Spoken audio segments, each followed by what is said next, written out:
High, আবার চলে এসেছি একটা নতুন রেসিপি নিয়ে। দেখো, আজকে বেটে ফেলবো পটল। বাটাবুটি খেতে আমার ভীষণ ভালো লাগে, তাই আমি একটু বাটার সুযোগ পেলে আর সেই সুযোগ হাতছাড়া করি না। কতগুলো পাকা পাকা পটল ছিল, এর মধ্যে ছোকলা কিন্তু ছাড়াইনি, ছোকলা সমেতই বাটবো। কারণ পটল বাটাও তো ছোকলার বাটাটাও তো আমরা খাই, তাই ছোকলা ফেলার দরকার নেই। রসুন, পেঁয়াজ, কালো জিরে, শুকনো লঙ্কা, কাঁচা লঙ্কা সব দিয়ে আলগা খোলায়, কোনো তেল ফেল কিছু দিইনি।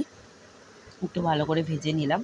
ভেজে দেখো একটা মিক্সিং বোলে রেখেছি, কিন্তু এটা একটু ঠান্ডা করে বাটতে হবে, নাহলে মিক্সিটাই খারাপ হয়ে যাবে।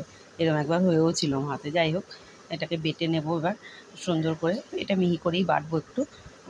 দেখো এইভাবে বেটে নিয়ে এবার দিয়ে দিলাম কড়াইতে এই তেল দিয়ে দিলাম। সাদা তেল গরম হয়ে গেছে। এই যে বাটাটা যা টেস্টি লাগে না খেতে, আর তেমনই মানে এক থালা ভাত খাওয়া যাবে দিয়ে। সত্যি কথাই বলতে, তাই যারা বাটা বুটা ভালো খাও তারা বুঝবে বাটার মর্মটা, আর যারা বাটা খাও না তাদের কথা বাদ দিলাম।